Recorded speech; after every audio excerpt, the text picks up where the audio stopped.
Assalamualaikum warahmatullahi wabarakatuh. Alhamdulillahirrabbilalamin. Puji beserta syukur kita panjatkan atas kehadiran Allah Subhanahu wa Ta'ala, yang mana yang telah memberikan kita sehat badan, sehat iman, maupun sehat pikiran.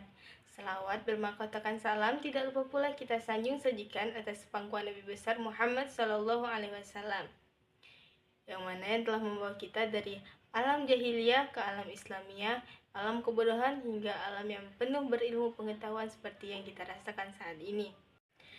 Baik, pada kesempatan kali ini kami akan membahas materi tentang makanan bergizi, di mana pada materi kali ini kita memiliki 3 pemateri. Pemateri pertama saya sendiri, Ria Diljana. Pemateri kedua ada rekan saya Kamis, dan pemateri ketiga ada rekan saya Nadira. Baik, langsung saja kita masuk pada poin pertama, yaitu pengertian dan komponen gizi seimbang. Apa yang dimaksud dengan gizi seimbang? Gizi seimbang merupakan salah satu aspek penting dalam menjaga kesehatan tubuh. Setiap individu memerlukan asupan gizi yang tepat untuk mendukung pertumbuhan, perkembangan, dan menjaga fungsi tubuh agar tetap optimal.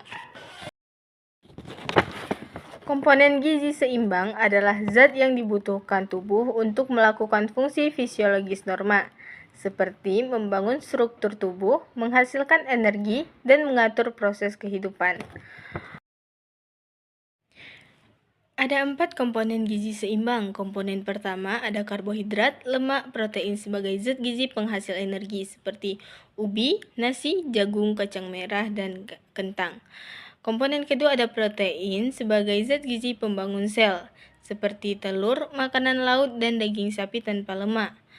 Komponen ketiga ada vitamin, mineral, dan air sebagai zat pengatur, seperti wortel, brokoli, dan pisang. Komponen keempat ada serat, di mana kita memperbanyak mengkonsumsi buah, sayur, biji-bijian, dan kacang-kacangan, seperti buah apel, sayur bayam, gandum, dan kacang almond. Ada 4 pilar atau biasa dikenal dengan prinsip gizi seimbang.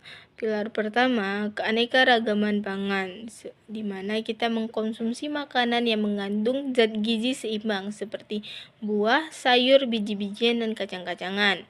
Pilar kedua, aktivitas fisik seperti olahraga teratur, menjaga berat badan yang ideal, dan mendukung kesehatan secara keseluruhan. Pilar ketiga, perilaku hidup bersih, yang mana kebersihan dalam mengelola dan menyajikan makanan penting untuk mencegah penyakit yang disebabkan oleh kontaminasi makanan. Pilar keempat, memantau berat badan. Indikator penting dari keseimbangan asupan kalori dan aktivitas fisik, menjaga berat badan ideal dapat mengurangi resiko penyakit terkait gizi seperti obesitas dan malnutrisi. Berat badan yang ideal untuk orang dewasa adalah berat badan yang sesuai dengan tinggi badannya. Misalnya, tinggi badannya itu di 160 cm. Itu idealnya berat badannya di 60 kg. Sekian sedikit presentasi dari saya, akan dilanjutkan oleh rekan saya Kamis. Saya akan menjelaskan penerapan gizi seimbang. Peran gizi seimbang yang pertama, menjaga kesehatan tubuh. Gizi seimbang membantu tubuh menjalankan fungsinya dengan baik sehingga kesehatan tubuh terjaga. Contohnya imunisasi, mencuci tangan, kebersihan sehat, makanan bergizi, dan tidur yang cukup. Yang kedua, mencegah penyakit. Gizi seimbang dapat membantu mencegah risiko penyakit kronis atau penyakit tidak menular terkait gizi. Contohnya imunisasi, pola hidup bersih, dan olahraga. Yang ketiga, mendukung pertumbuhan dan perkembangan anak.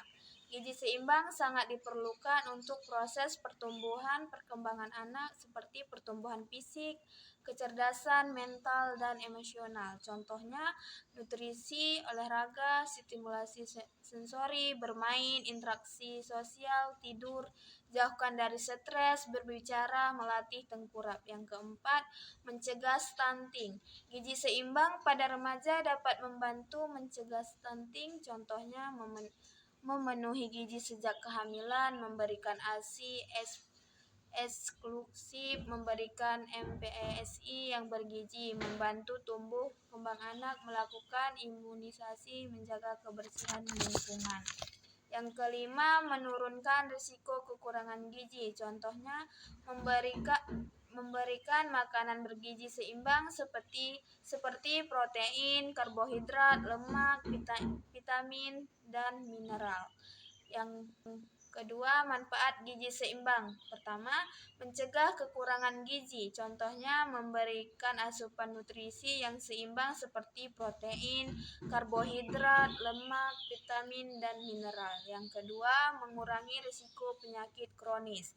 Contohnya, memberikan makanan yang seimbang dan bergizi, berolahraga secara teratur, menjaga kebersihan diri dan lingkungan, menjaga aksi air bersih, tidur yang cukup. Yang ketiga, mendukung pertumbuhan dan perkembangan. Contohnya olahraga, berbicara, melatih tengkurap, permainan sensori, memberikan buku edukatif.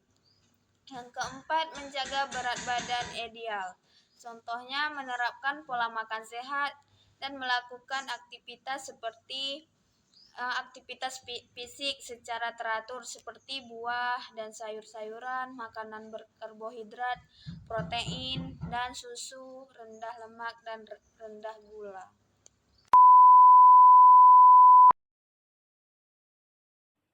Saya akan menjelaskan 10 pedoman gizi seimbang. 10 pedoman gizi seimbang adalah panduan yang dirancang untuk membantu masyarakat mengadopsi pola makan yang sehat dan gaya hidup yang lebih baik. Ada 10 pedoman gizi seimbang. Yang pertama, biasakan mengkonsumsi aneka ragam makanan pokok. Tubuh kita membutuhkan berbagai nutrisi dan tidak ada satu jenis makanan yang bisa mencukupi seluruh kebutuhan.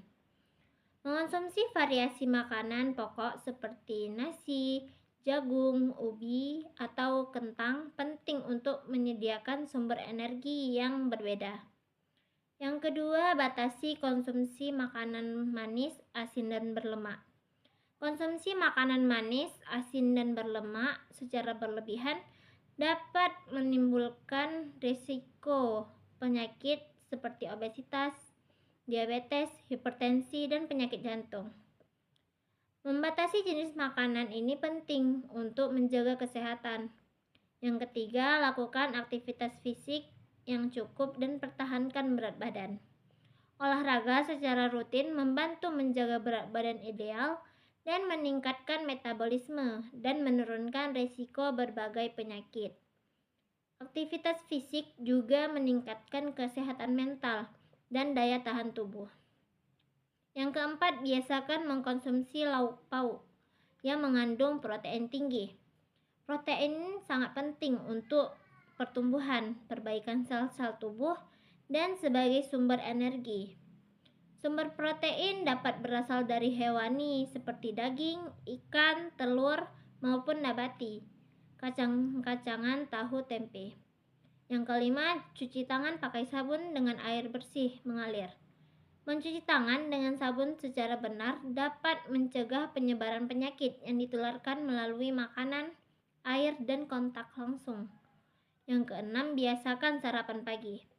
Sarapan penting sebagai sumber energi untuk memulai aktivitas sehari-hari. Sarapan yang bergizi membantu menjaga konsentrasi dan produktivitas.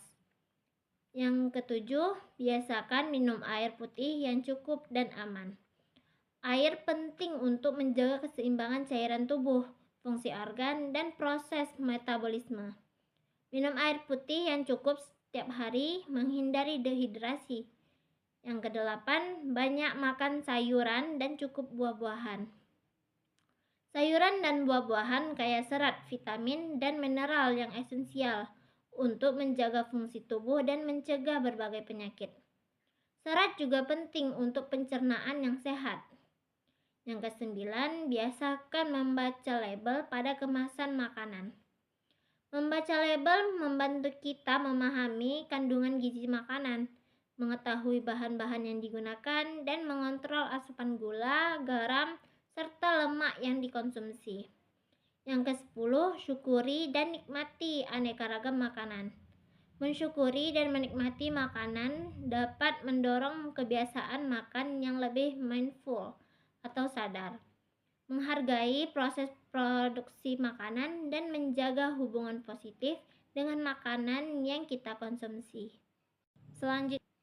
Selanjutnya saya akan menjelaskan akibat dari gizi tidak seimbang.